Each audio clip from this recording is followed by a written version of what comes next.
Hey guys, so today we are kicking off a new series and it's called Big Picture. Now I'm sure you have heard that phrase before, the phrase like, you gotta look at the big picture. And I don't know if you've ever put much thought into what that actually means. Like a lot of times people would say, we've gotta look at the big picture to remind us that our focus might be a little bit too narrow, that our perspective is being shaped by too little information. So we're being reminded that there's more to what's happening, more to the story than what we might actually see with too small of a focus. And sometimes in our lives, it can be really hard to see the bigger picture. When it comes to so many things in our lives, we have a tendency to focus only on one small part of what happens or what's happening. Our attention tends to be grabbed by the part that we are interested in or the part that we care about. We tend to look only at one circumstance or one event or one detail and think about the way that that is impacting us right now. But when we do that, we might be missing out on a much broader story. There is so much more that we might not see just yet. And we're missing that bigger picture. Now, I think that this happens in a lot of areas of our lives, but today we're going to talk about one area in particular, our families. Now, we have had so much family time over the past 2 months, and my guess is that you have learned things about your family that you didn't know before coronavirus, and my hope is that you've made some really good memories with your family. But I'm going to guess that there's been some conflict too. That there have been times when we have gotten really frustrated with our family.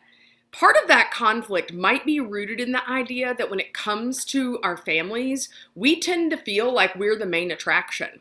Whether or not we realize it, I think a lot of us can kind of carry a mentality that it is the responsibility of our family to make us happy. And that when we're unhappy, we tend to lay the blame then on our family that they are doing something wrong.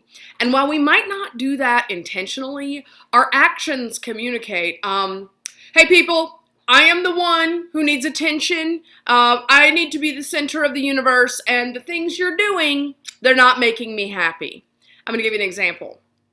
When I was in middle school, my brother was learning to play bass guitar, and I would constantly go to his room, which was right next to mine, and say, turn that amp down, stop playing, I am trying to do my homework. And that seemed very reasonable, but that's all about me. That's about me and my homework. There is nothing in that that considers what he wants to do or that he actually needs to practice or that that is something that brings him joy. Instead, it's all about me. I've got another example for you. I'm a person who likes to walk on the right side of like the mall, like kind of like driving, like you walk on the right side so people go this way and other people go this way. And I would tell my mother in middle school, get over here, get over here. That's just like me policing her for like my own preferences. There's nothing actually wrong with walking on the other side. I'm pretty convinced that there it is, but in reality, that's like not a rule, right? I want you to think about how often you'd prefer it if your family just did things your way, right? We'd rather have everyone in our home on our schedule. So if we're staying up late, we want that to be allowed. Don't argue with me. If we want to sleep in late, it's like, don't get on my case about that. We want everyone to accommodate our sleep schedule. Then let's talk about meals. We want to eat the things we want to eat. And so if someone else is like, let's have this for dinner, and we're like, ew, gross, I shouldn't have to eat that. We want to eat what we want to eat. And we also often don't think twice about asking our parents to spend money on the stuff that we want. Basically, without even realizing it, our actions communicate to our family that we want them to focus on what's going to make us happy, on how we feel, on what we need, and that what they should do is just accommodate us, right? And it's in doing this that we miss the big picture. For example, regarding meals. Do you ever think about what the rest of your family would like to eat?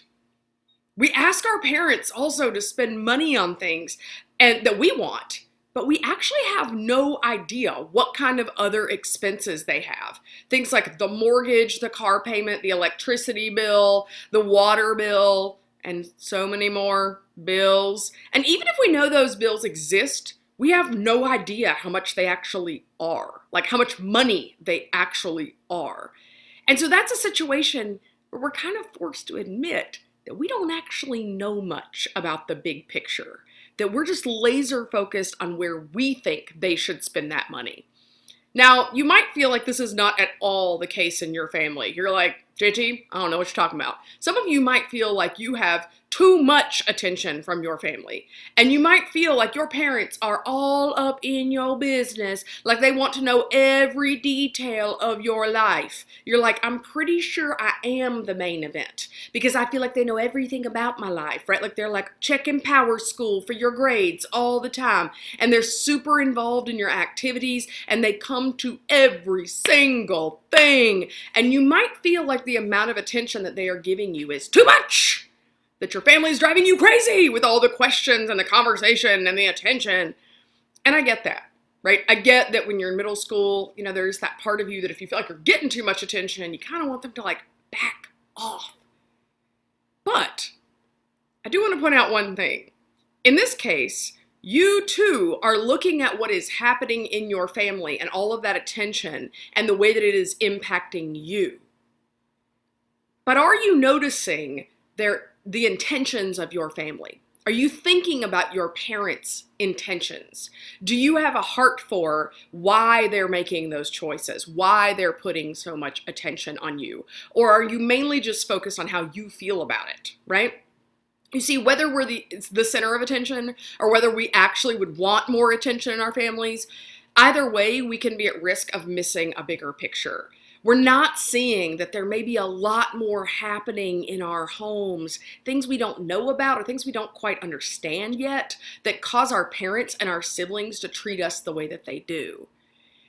Or we're not seeing the bigger picture because sometimes we miss the part where we don't realize that our actions are impacting our family, and failing to think about other family members and how we impact them, failing to consider that can actually be a huge source of conflict in the family. These types of family dynamics have been at play for as long as there have been families. And so that's what we're going to look at today. We're looking at the life of Joseph and his family. Joseph is a key player in the Old Testament of our Bibles, the Old Testament is a collection of books in the Bible that are written before Jesus came to earth. So to give you a little background on Joseph, he is one of 12 sons of a man named Jacob. And just like in our families today, there are some tricky dynamics in Joseph's family. So we're going to take a closer look at Joseph's family by reading in Genesis chapter 37. So here we go. It says, Jacob loved Joseph more than any of his other children because Joseph had been born to him in an old age. So one day, Jacob had a special gift made for Joseph, a beautiful robe. But his brothers hated Joseph because their father loved him more than the rest of them. They couldn't say a kind word to him. So it just comes right out and says that Jacob loved Joseph more than the other children. Now, Jacob could have just said, hey, other sons, I just want to let you know that Joseph over here is the best. He is my favorite. But not only does he kind of say that, but on top of that, he goes out and buys Joseph a fancy robe, and he's the only one out of the 12 brothers that gets it. Now, you might be like, who cares about a fancy robe? I don't want a fancy robe. But this would be like the equivalent of your parents going out and buying your sibling like the most expensive headphones that money can buy and buying you nothing. Now, I don't know about you, but if I were one of Joseph's brothers, I would be super jealous. So obviously, this creates tension in the family. Obviously. And well, what happened next only makes matters worse. Let's take a look at Genesis chapter 37 again. It says, so one night Joseph had a dream, and when he told his brothers about it, they hated him more than ever. Listen to this dream, he said. We were out in a field tying up bundles of grain. Suddenly, my bundles stood up, and your bundles all gathered around and bowed low before mine. Now, if that sounds weird to you, it's because it is. But basically, Joseph had this dream where he and his brothers are working in a field together, and suddenly the bundle of grain that Joseph is tying up rose up and stands above the others. And the bundles of grain that his brothers are tying, what did they do in response? They bow down to Joseph's bundle of grain. And that's a symbol that is implying one day Joseph's brothers are going to bow down to him. Now here's the thing.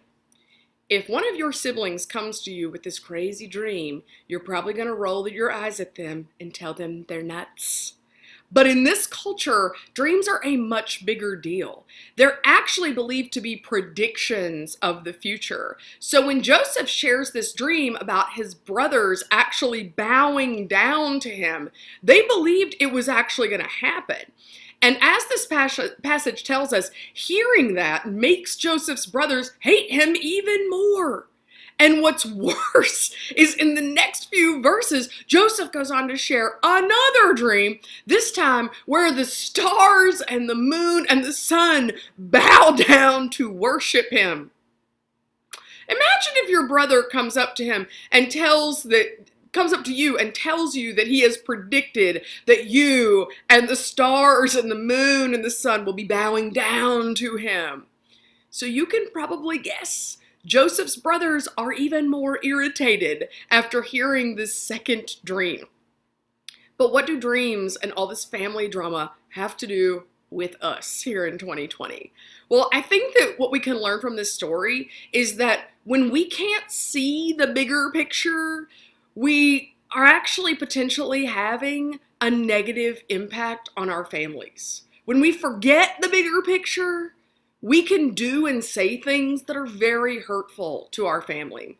Now, scripture doesn't tell us what everyone in Joseph's family was thinking or feeling, but I don't think it takes much to guess. Because if you look at everyone's actions, it seems like everyone, Joseph, his brothers, his dad, that they don't really notice or they don't really care how what they're doing and saying is affecting everyone else. Like Jacob, Joseph's dad, he loves Joseph so much that he treats him differently than all the rest of his brothers. Jacob's laser, narrow focus on Joseph and his unwillingness to be thoughtful of the bigger picture inevitably causes a lot of hurt and tension and conflict among all of his sons because he's so laser focused on Joseph. And then let's talk about Joseph. Right? He knew his brothers were already jealous of the way that their father loved him more and clearly favored him. But still, Joseph comes to them with not one, but two dreams, talking about how great he's going to be one day and how they're all going to bow down to him. Again, in choosing to share these dreams, it doesn't seem like he's thinking about that's going to hurt their feelings, right?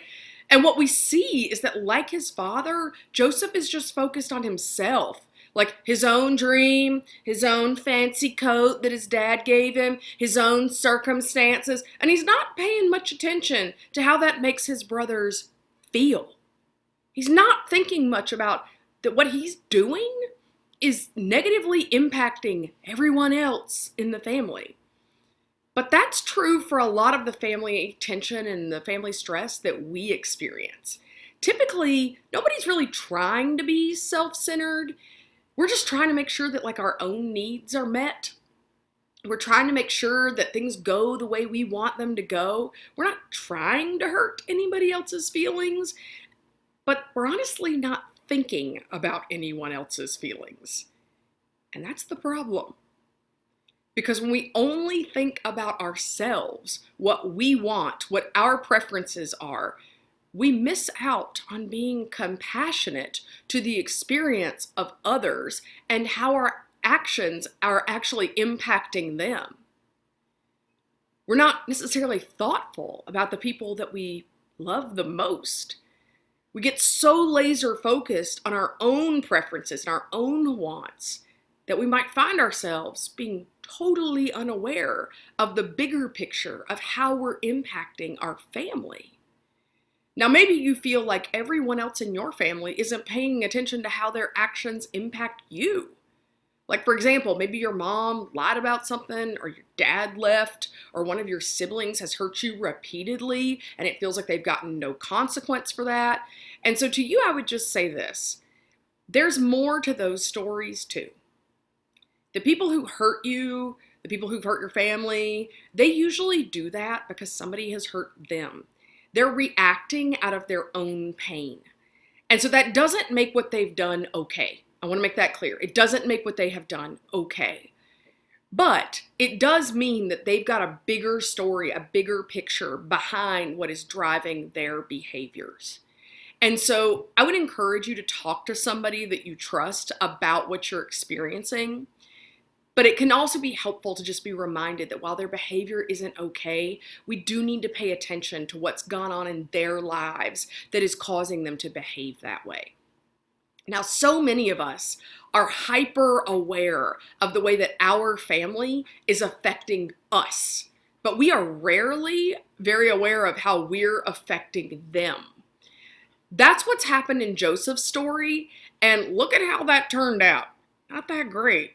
As evidence that we have a narrow focus in our own lives, I bet if I asked you to list how your family impacts you both positively and negatively, I bet you could come up with like a lengthy list of like, well, this thing that they do, that really impacts me, in a really nice way because of all these things. And this thing they do, I don't like that so much. This negatively impacts me. I bet you could come up with a really long list. But if I asked you to share how you impact your family, it is likely that you would only be able to come up with a handful of ways that you impact them. We typically don't give much thought to how we are impacting our family. So instead of letting this be the story of our own families, a story of not being very thoughtful to how we're living impacts others, we want to try to develop a habit of seeing the bigger picture, of becoming more aware, becoming more sensitive, more compassionate to the needs of others in our own family. So what does that actually look like? How can we become more mindful of how our actions are impacting our family? Well, first, you want to become more aware. And I think we have to work on developing an accurate view of ourselves. We have to be aware of how our actions are impacting others. So you can become more aware by asking yourself some questions like, how is the way I'm acting affecting my family? Just to try to notice that. And also to ask yourself some things like, how can I put my family first? How can I be more thoughtful about what their wants and needs and desires are? What do I need to give up or put aside in order to serve my family? That might have a lot to do with preferences or wants. You might also ask yourself more often, how can I show love to my family? What can I do to put my family's needs before my own?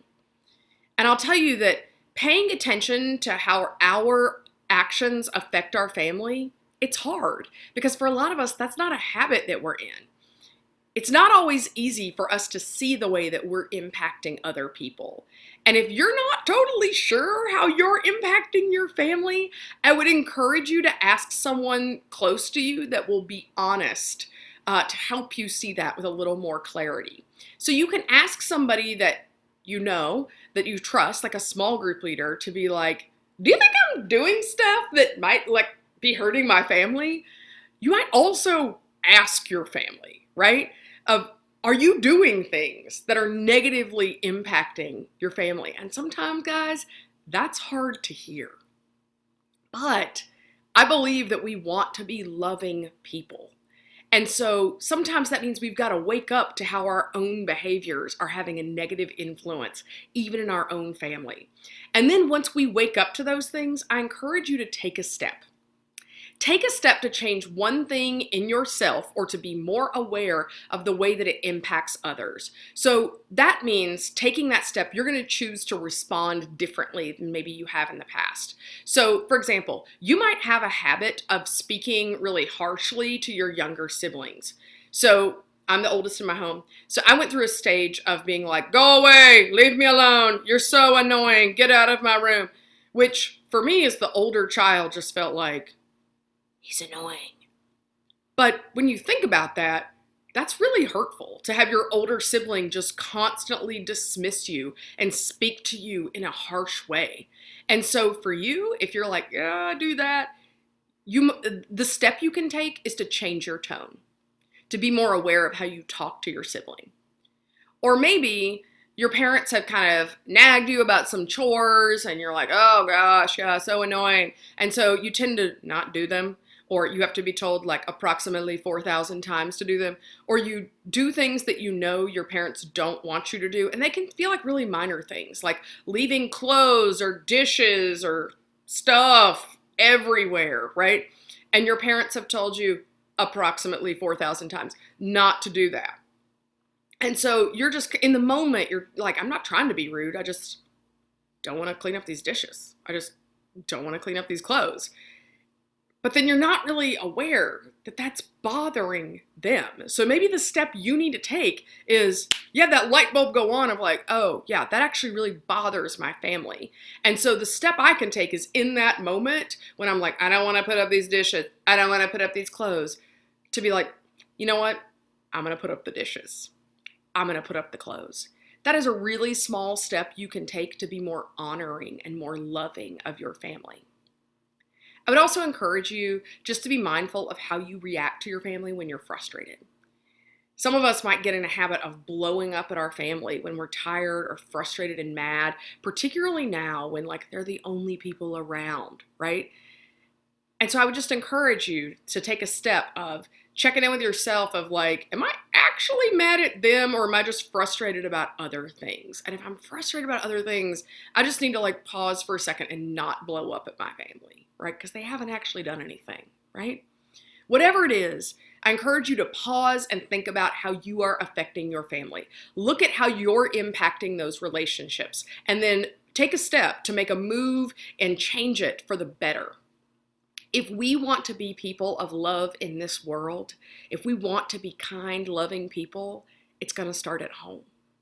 Part of loving well is becoming more and more mindful of the reality that while we're an important part of our family's story, so is everyone else. And we can love really well by broadening our focus, by being more considerate and more thoughtful of our family. From taking the focus from being just on ourselves, so zoomed in on us, and zooming out a little bit to see the bigger picture. If we can pull back and see that bigger picture, which includes everyone else, that's how we start to become more and more loving.